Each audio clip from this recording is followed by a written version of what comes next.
Hello, this is Lily Morningstar, your professor at College of Southern Nevada. And if you're watching this video, you're in my class CIT173 Introduction to Linux class. Today we're going to learn about working with text in Linux. The goal for today's lesson is to learn how to create, view, and edit text files from the command output or in the text editor. At the end of this class, you should be able to save output or errors to a file with the shell redirection and process command output through the multiple command line programs with the pipes, create and edit text files from the command line with the Vim Editor, set shell variables to run commands, and edit bash startup scripts to set up shell environment variables to modify the shell behavior, and programs run from the shell.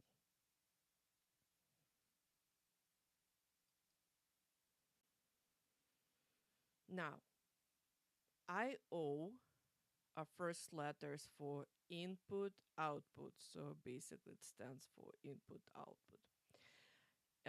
In Linux, the channel 0, you can see this in the table, stands for STDIN, which is standard input. Basically, it's like when you type in keyboard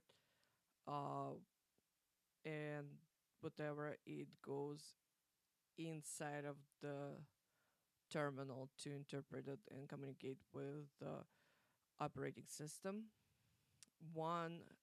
Channel 1 is standard output, STD out. Basically, it's a text you see on the screen in your terminal.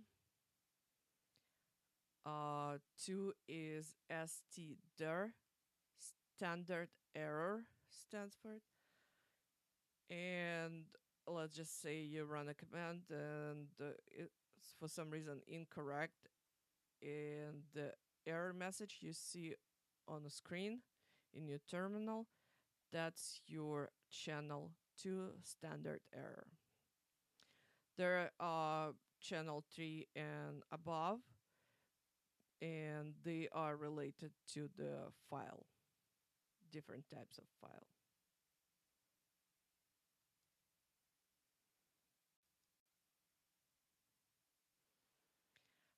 Now, let's talk about redirection and piping and T.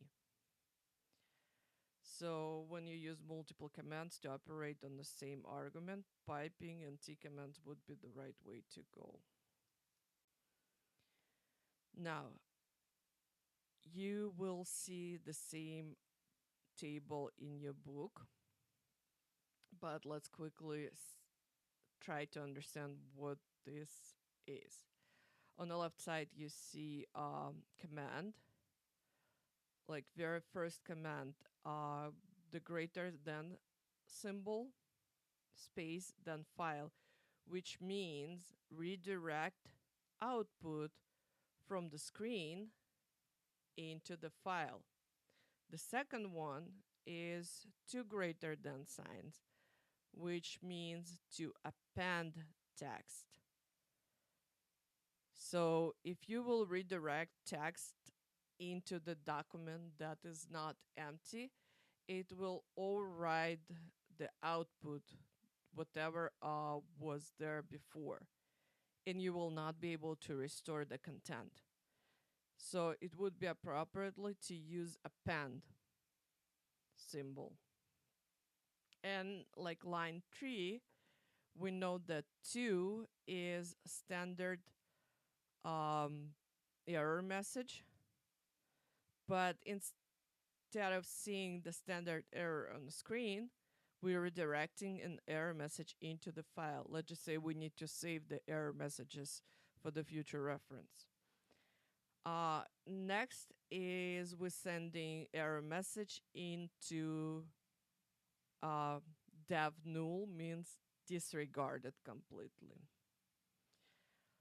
All right, let's go and see next one. Here you have this diagram that represents to you how the piping actually works. So let's just say you have a keyboard, you're entering a text on the keyboard, and you see it in terminal. So program one here is the terminal, and it's represented on the screen. Now, sometimes with the output, if you don't want that output to be presented on the screen and you need to do some additional operations on the output, you can choose to use pipe. So you can pipe it through the output, let's just say maybe filtered out with grep for the specific uh, string or specific word. Or let's just say you're running command and the output of this command you choose to filter out again with the grep. So you can use, for example, find command to search for certain specific files, and then pipe, and next you will choose grep, and based on whatever text string you will be filtering out that output.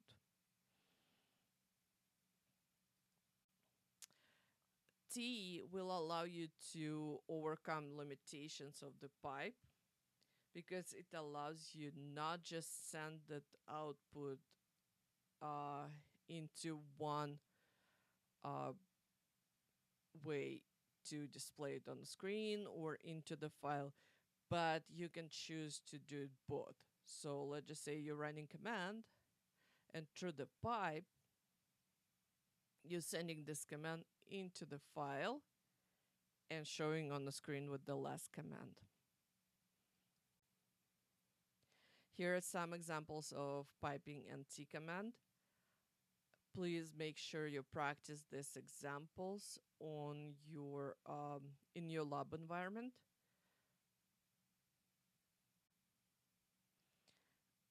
Vim is a text editor. You will have love-hate relationship like many other Linux users, but it's extremely important to learn how to work with this. Vim is updated version of the Vim Editor. It literally stands for V improved. Traditionally comes as a default text editor on many Linux distributions. The Vim environment has four modes. First, when you open it, it is normal mode or command mode. You can see this in the purple circle in the middle. And then out of this normal mode, you can switch into editing mode by pressing I. So you're going to be in insert mode. To exit insert mode back into normal mode, you press escape. You can use visual mode to do quick selection of the whole row or whole column of text or blocks of text. It's especially helpful when you're working in Linux with the structured tables. And again, you will exit with escape.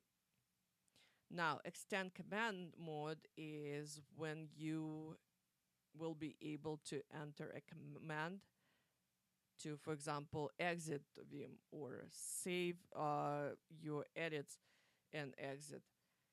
And to get an extended command, you need to press escape and then start inserting from your keyboard column and whatever command you need to go for. Here, cheat sheet for programmers designed for Vim. I uploaded this cheat sheet for you in overview pages. Please make sure you download it and save it for yourself. It will be extremely helpful for you in the future. Let's talk about variables. In Linux, they used to store information that can be referenced and manipulated by the shell. They're kind of fundamental part of the shell scripting in the command line operations, and sometimes you need to use variables. So let's discuss them. So there are two types of variables.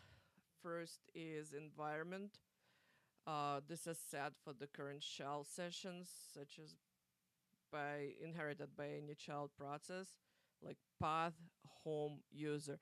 So the path will be path to your location.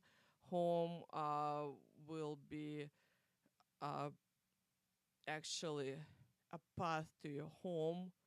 User will return you with um, information about currently logged in user. While shell variables, they're local to the current shell. So the active shell used to assign variables. And if you will open separate shell, these variables will no longer apply in this separate shell.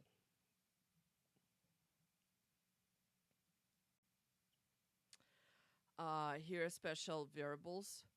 Some of them you're already pretty much familiar with. Uh, Make sure you get familiar with all of them. Like we just mentioned, user. It's also host name, seconds, random, and so on.